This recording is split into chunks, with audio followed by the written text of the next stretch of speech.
7 मार्च से शुरू होने वाला बजट सत्र राज्यपाल के अभिभाषण से शुरू होगा, जो 25 मार्च तक चलेगा और मुख्यमंत्री नायब सैनी 13 मार्च को सदन में बजट पेश करेंगे। लेकिन बजट सत्र की अवधि का अंतिम फैसला 6 मार्च को होने वाली बिजनेस एडवाइजरी कमेटी की बैठक में लिया जाएगा। हरियाणा विधानसभा उपाध्यक्ष डॉक्टर कृष्णलाल मिड्डा ने बताया कि बजट सत्र में सभी विधायकों को अपने अपने विधानसभा क्षेत्र की बात रखने का पूरा समय दिया जाएगा। इस बारे में हरियाणा विधानसभा उपाध्यक्ष डॉक्टर कृष्णलाल मिड्डा से खास बातचीत की चंडीगढ़ से टोटल टीवी के एसोसिएट एडिटर अनिल कुमार ने।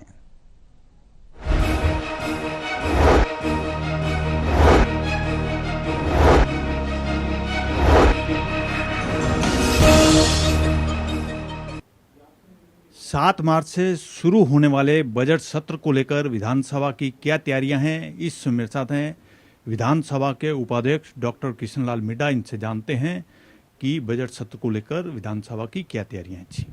जी नमस्कार जी। विधानसभा में 7 तारीख को सेशन शुरू हो रहा है और ये 25 तक संभावना है कि 25 तक चलेगा और 13 तारीख को बजट पेश होगा। बीच में छुट्टियां हैं, होली की भी छुट्टियां हैं और भी छुट्टियां हैं। और इस सेशन में हम लोगों को जिस प्रकार से विधायकों ने ये कहा था कि हमें समय नहीं मिलता, हमारा पूरा प्रयास रहेगा इस बार सभी विधायकों को एक अच्छा समय दिया जाए ताकि वो अपनी कॉन्स्टिट्यूएंसी की बात रख सकें।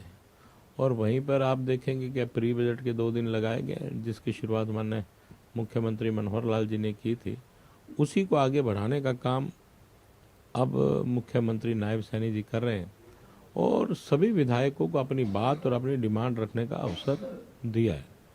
और मैं तो ये कहूँगा कि ये पहली शुरुआत भारतीय जनता पार्टी ने ही की, इससे पहले कभी शुरुआत नहीं हुई। पक्ष का विधायक हो या विपक्ष का हो, प्रत्येक ने अपनी बात रखी है। यहाँ तक कि मुझे भी अपनी बात रखने का अवसर मिला, मंत्रियों ने भी अपनी बात रखी। तो ये बड़े हमारे लिए बहुत ही अच्छी बात है कि सभी ने अपनी अपनी बात रखी कि किस प्रकार हम हरियाणा को तरक्की की तरफ ले जा सकते हैं और अपने अपने क्षेत्र की थोड़ी सी जो समस्या थी उन्हें भी बताने का काम किया ताकि कुछ चीज़ें उसमें से भी डिमांड में डल जाए।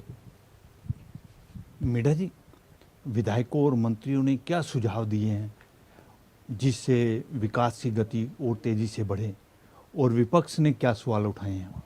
देखिए, विपक्ष की तरफ से तो मैं ये कहूँगा कि अगर खजाने को लेके बात हुई तो विपक्ष के 1-2 विधायकों ने ये कहा कि जो थोड़े बहुत टैक्सेज आप लगा सकते हैं आप टैक्स लगाइए और ताकि लोन कम लेना पड़े। और वैसे मुख्यमंत्री जी ने कहा कि मैं हर तरह से पूरा प्रयास करूंगा कि हरियाणा की जो गति है, जो विकास की गति है, उसको मैं और तेज़ी से बढ़ाने का काम करूंगा। वहीं पर कुछ विधायकों ने अपनी अपनी बात रखी। मैंने भी विशेष तौर पर कहा कि स्मार्ट सिटीज़ के बजाय अगर हम स्मार्ट मार्केट या स्मार्ट गलियाँ बनाने का काम करें, स्ट्रीट बनाने का काम करें, तो प्रति वर्ष एक मार्केट पर अगर हम लोग जोर दें, एक मार्केट बन जाए या एक स्ट्रीट बन जाए जो बिल्कुल आर पार होती हो, जिसको शहर का फ़ायदा मिले, लाइट हो, सब तारे वारे सेट हों, तो उससे बड़ा अच्छा एक लुक सी जाएगी।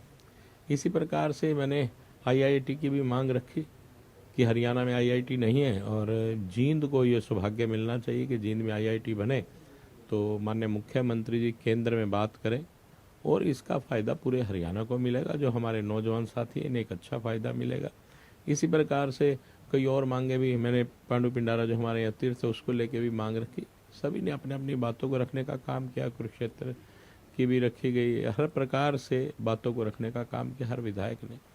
और सभी ने पूरा प्रयास किया कि ज़्यादा से ज़्यादा उनकी डिमांड्स और जो भी ऐसी बजट में कोई ऐसी बात जिससे हरियाणा में कोई फ़ायदा होता है समूचे हरियाणा को, माननीय मुख्यमंत्री जी ने कहा उसे हम जरूर करने का काम करेंगे। सभी ने अपने अपनी राय दी कि किस प्रकार से सरकार को और फ़ायदा मिल सकता है, किस प्रकार से हम लोग अगर क्रियाएं करें, हमारे ऑफिसर्स अगर उन बातों पे जाएं तो सरकार को जिससे फ़ायदा होगा, जिससे लोन वगैरह कम लेना पड़ेगा। मिड्डा जी, सुरक्षा को लेकर आज बैठक हुई है, उस बैठक में किन मुद्दों पर चर्चा की गई है? देखिए, पहले भी जब भी सेशन आता है तो सुरक्षा को लेके सरकार चिंतित रहती है और लॉ एंड ऑर्डर को लेके आप ये मान के चलिए कि आज मीटिंग में सुरक्षा के पुख्ता इंतजाम किए गए और हर प्रकार से हम बिल्कुल निश्चिंत हैं। ये जो सेशन है बड़े प्यार से चलेगा और काफ़ी लंबा सेशन चलेगा, मुझे उम्मीद है क्योंकि 25 तारीख तक तो आप मान के ही चलिए कि ये सेशन चलेगा और शायद कुछ मांग हो जाए तो एक आधा दिन ऊपर नीचे भी हो सकता है, उसको भी देखा जाएगा। मीडा जी, जिस तरह मुख्यमंत्री ने सभी वर्गों से सुझाव लिए हैं और अब 2 दिवसीय प्री बजट चर्चा भी हुई है, मंत्रियों और विधायकों के भी सुझाव लिए गए हैं, तो क्या लगता है कि जो बजट पेश होगा उससे लोगों को कितनी राहत मिलने वाली है?